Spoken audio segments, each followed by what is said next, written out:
y'all, welcome back to Homestead. Guys, let's talk about, are you prepared for tornadoes? Okay, so there is a chance here where we live Monday night. They've already alerted us, our local meteorologists, that there may be a risk of severe weather. Right now, near Christmas, usually is bad tornado weather here in Alabama.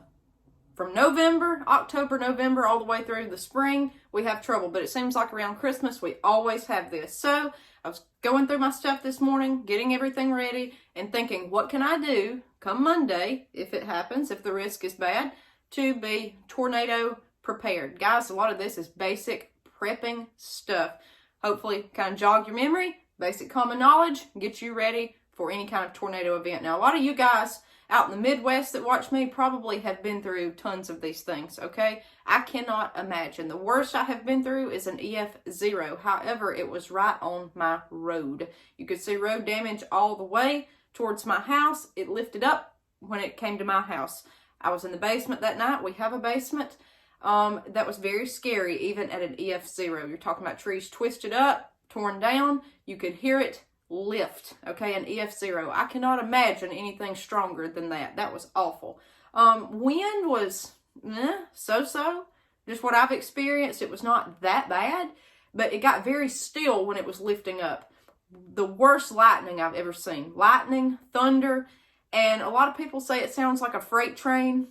To me, I've been around welding machines my whole life. It sounded like a welding machine. Just na-na-na-na-na-na-na-na is how it sounded to me. I can kind of see the freight train deal, but to me, that's what it sounded like. It was a very scary situation.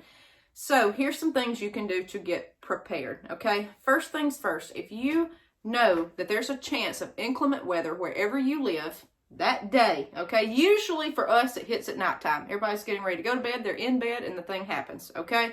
Check the weather. That's a no-brainer. Be on the lookout. Before you go to bed, check the weather.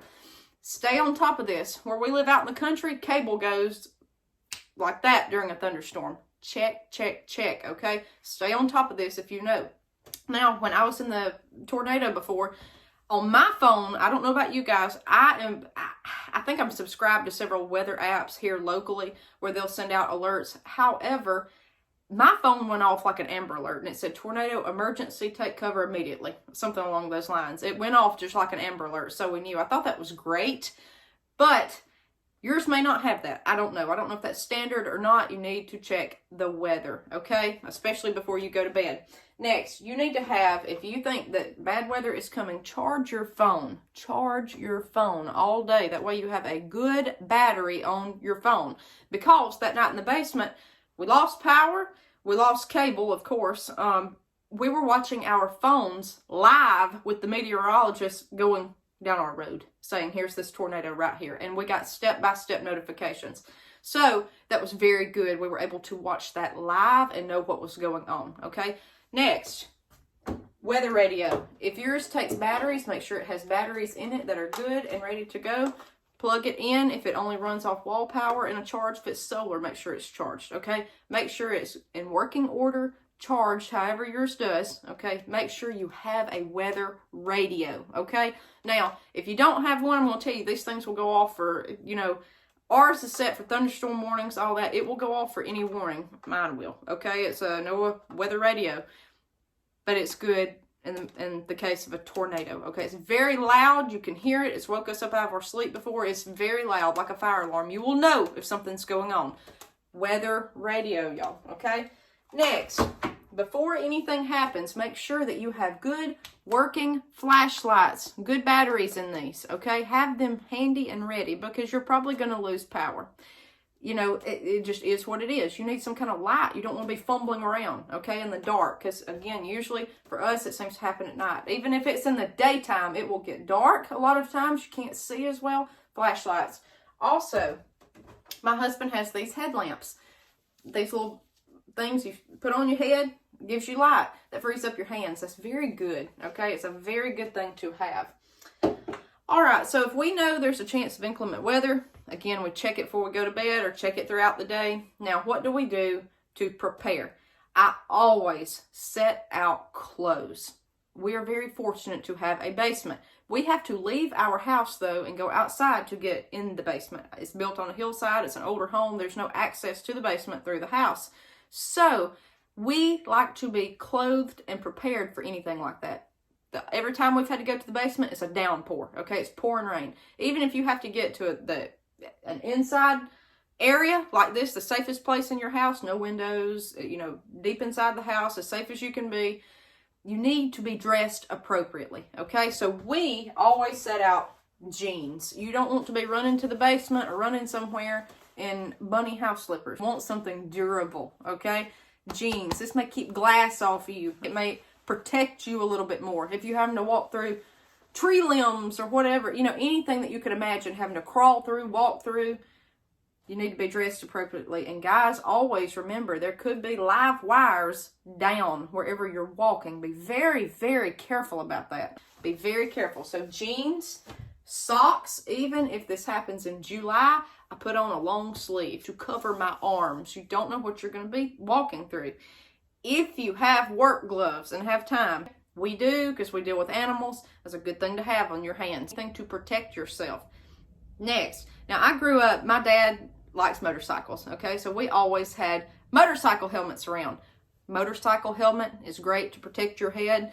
If your kids play baseball, anything like that where they've got a helmet sitting around the house, you can throw on yourself or another kid or them, whoever, to protect their head, anything. You remember in school, they'd make us get in the hall and put a book over our head, okay? Anything to protect your head, but a helmet is awesome if you've got one laying around the house. That is very, very good. All right, next, I've got one boot here. I always put on my boots. Hard-soled shoes. These are waterproof. They're the snake boots from Irish Setter. They are durable, okay? These are nasty, guys. I wear them every day outside. You want to be walking with something like that on, not flip-flops outside. Make sure you have hard-soled shoes on. If you don't have this, go get you something like this. Anything that's durable. You don't know what you're going to be walking through until you go through something like this. If I've got time, I always have a blanket set out. Again, I don't want to be wet and cold somewhere. You need one of these in your car. You need one of these in, your house. Everybody has tons of these El Cheapo blankets. Grab one. Never know when you might need this, okay? A lot of this stuff, guys, is the same for tornadoes as it is winter weather, whatever. Sometimes you need to dress more heavily if it's winter weather expected instead of just one little jacket like this. But a lot of this stuff is just basic stuff, y'all. Basic stuff.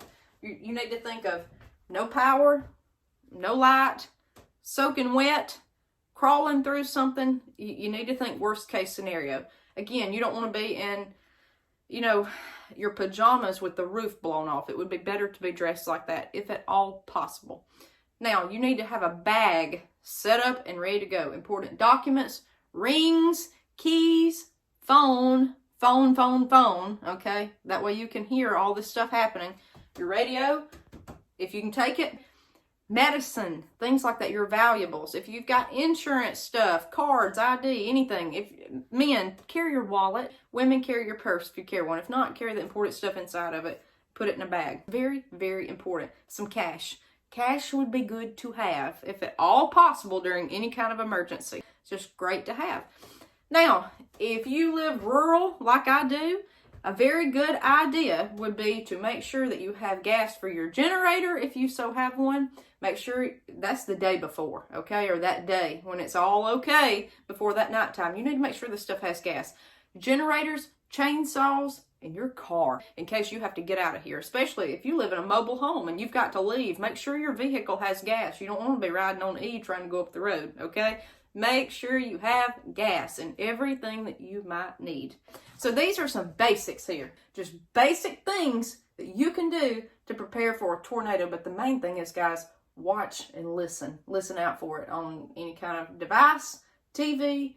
Be knowledgeable, okay? Don't get caught off guard in the middle of the night, because that's usually when bad things happen. You want to go on and prepare now. Kind of have a game plan, go over it, be thinking about it, and you're good to go, okay? You cannot help what happens, but you can prepare to make it a little bit easier. Guys, this is common knowledge, just basic stuff. Maybe it's kind of jogged your memory a little bit. It does not have to be complicated, okay? Prepping does not have to be complicated. All right, guys, that's a few things I can think of for tornadoes and how to be prepared and what we would do if we were in one. All right, guys, stay safe out there. We'll see you guys next time on Harmon Homestead.